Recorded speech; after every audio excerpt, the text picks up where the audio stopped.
অনেক দিনই তো হলো ভিডিও করছো, ভিডিও পোস্ট করছো। একটা ভিডিও কি ভাইরাল হয়েছে? একটাও তো হয়নি। বেশি ভিউজও তো পাও না ভিডিওতে। তাও কেন এসব ফালতু ভিডিও করো? এসব তো ছেড়ে দিতে পারো। তাদেরকে বলতে চাই এই জিনিসটা হচ্ছে আমার ভালো লাগার জিনিস, ভালোবাসার জিনিস।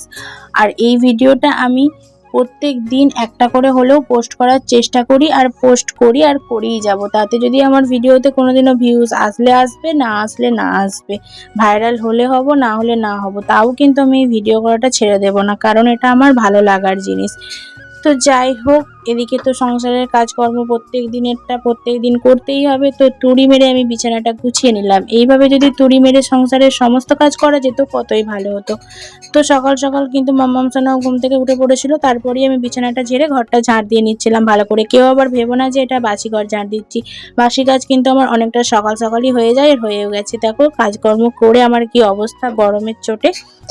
একদিকে মেঘলা করে আছে আর একদিকে কিন্তু গরমটা কিন্তু কম রাখিনি। তো তারপরে আমি কিন্তু রান্না করতে চলে গেছিলাম। তো রান্না বান্না প্রত্যেক দিনের মতো তো রান্না বান্না করতেই হবে।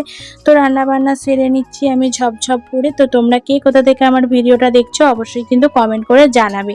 আর ভালো লাগলে একটা লাইক করে দিয়ে ফলো করে দিও। তারপরে দেখো রান্না বান্না সেরে আমি এদিকে গ্যাসটা কিন্তু সুন্দর করে মুছে নিচ্ছি প্রত্যেকদিন যেটা করি। তারপরে কিছু জামা কাপড় ছিল সেটাকে আমি কিন্তু ভিজিয়ে নিচ্ছি।